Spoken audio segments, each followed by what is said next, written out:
যে মমিনা কবে আসবে আর ওর কি অবস্থা। অনেকে মাঝে মধ্যে কমেন্ট করেন, সব সময় না, যে ওর কি অবস্থা। মাঝখানে শুনছেন ও আসবে, তো আলহামদুলিল্লাহ রাব্বিল আলামিন।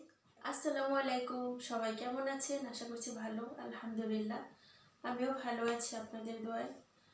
আজকে একটা ছোট্ট একটি ভিডিও নিয়ে আসলাম। আজকে কয়েকদিন ধরে দেখতেছেন ওনাদের এখানে বিয়ে লাগছে, এত ব্যস্ততা, তারপরে রোজা করতেছি আলহামদুলিল্লাহ। তো সব কিছু মিলাইয়া কেমন জানি মন মানসিকতা ভালো নাই। আর এমনিতে দেখলেন শপিং টপিং করে দিল, কম হোক বেশি হোক যেমনই হোক করে দিল আলহামদুলিল্লাহ। তো আজকে বিশ্বাস করেন কোনো শরীরে কোনো এনার্জি নেই। আজকে শরীরটা খুবই খারাপ লাগতেছে, যে একটু ভিডিও করব কিংবা ভিডিও এডিটিং করব কিংবা একটু সুন্দরভাবে গুছায় কাজ করব। কাজ করছি অবশ্যই, কিন্তু খালি কাজ করতে হইব বিদে শুধু কাজ করছি, এছাড়া শরীরে কোনো এনার্জি ছিল না। মাগরিবের আগ দিয়া রান্নাঘরে ওনারা খাওয়া দাওয়া শেষ হয়েছে পরে দুপুরে। তো রাবিয়ার অনেক রিকোয়েস্ট করছি যে রাবিয়া আজকে তুমি রান্নাঘরের কাজগুলো করো। রান্না বান্না করছি আমি, বাসায় মেহমান আসছিল তাদের জন্য রান্না করছি, খাওয়া দাওয়া করছে। বিশ্বাস করেন আমার জানটা চলতেছিল না। ওই টাইমে আমি পরে ওরে বললাম যে তুমি একটু আজকে রান্নাঘরের বাকি কাজগুলো তুমি করো, আর বাকিগুলো আমি করে দিছি। তখন আমার শরীর এত খারাপ লাগতেছিল, মানে ইচ্ছা করতেছিল না যে আমি একটু দাঁড়াই বা একটু বসি, ইচ্ছা করতেছে আমি চোখ মেজে শুয়ে থাকি। পরে আল্লাহর কীরকম, পরেও প্রথমে না করছে, না করার পর আমি এসে বিছনার মধ্যে শুয়েছি, কখন যেন ঘুমাই গেছি। ঘুমাই যাওয়ার পর আর উঠতে পারি নাই। তো মাগরিবের আগ দিয়া দেখি যে বাইরে সন্ধে হয়ে যেতেছে, তখন আমি যাই শুধু নিজের খাবারটা গরম করছি। তারপর আবার রাতের বেলা মেহমান, বিশ্বাস করেন এরকম চলতেছে দুপুরে রাতে, মানে কোনো সময় ঘুমায় নাই। বিয়ে লাগছে ওনার বোনের বাসায়, বাট এখানেই আসা যাওয়া মানুষ। আবার এই যে কালকে 2 জন আসবে এখানে থাকবে, আর তারপরে আরো 3-4 জন আসবে, বর্তমানে আসতেছে যাইতেছে থাকতেছে, এমন একটা অবস্থা। আমি আপন বোন হয়তো বা এর জন্য, এর আগেও সৎ ভাই ওনার মেয়ের বিয়ে হইলো, তারপর ছেলে বিয়ে করাইলো, এতটা এখানে কোনো কিছু ছিল না। বাট এখানে আমার সে মালিকের বাসায় ওনারা কি বলবো, নিজের আত্মীয় স্বজনের জন্য পারে না, জীবনটা দিয়ে দেয়। মাশাআল্লাহ তাবারাকাল্লাহ, খুবই ভালো। বাট আমাদের জানটা চলে যায় এরকম লাগে। খুবই পরিশ্রম করতে হয়, খুবই কষ্ট করতে হয়।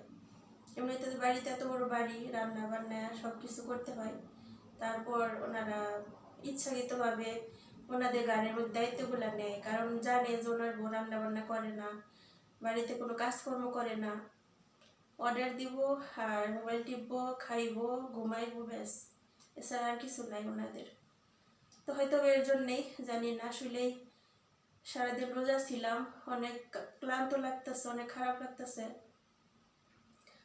এই কষ্ট থেকে কিছু কথা বললা, তারপর বিশ্বাস করেন মাথা আমার ব্যথায় চিলিক করতেছে, আর কেমন যেন লাগতেছে শরীর। মাথা ব্যথা করলে কোনো কিছু ভালো লাগে না, কি করব।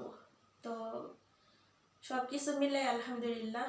তো আজকে আপনাদের সাথে কিছু কথা বলি, সেটা হচ্ছে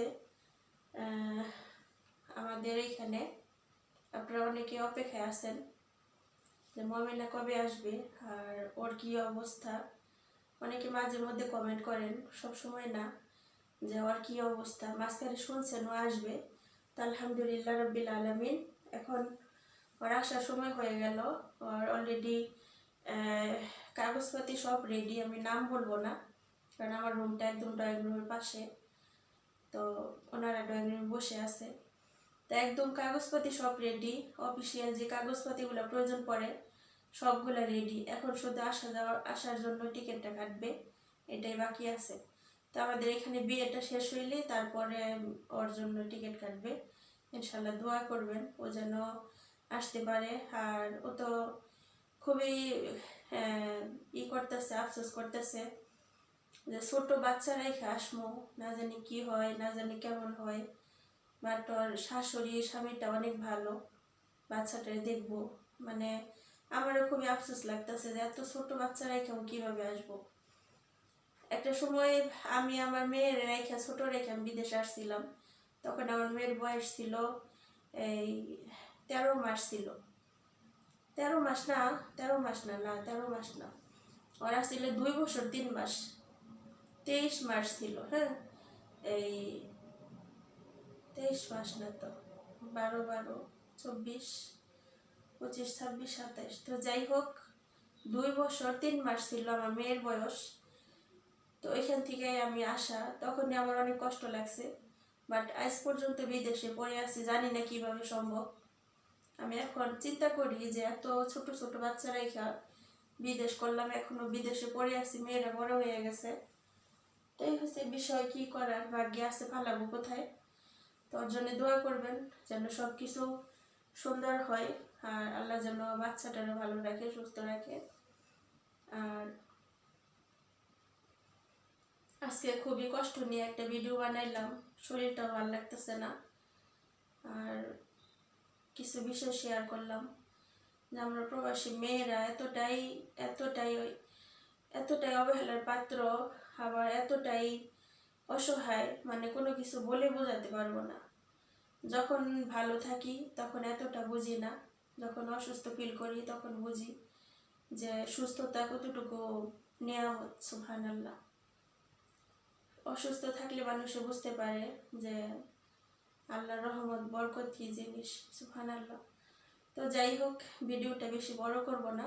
সবাই মুমিনের জন্য দোয়া করবেন, ও যেন সহি সালামতে আসতে পারে, যেহেতু কাগজপাতি রেডি।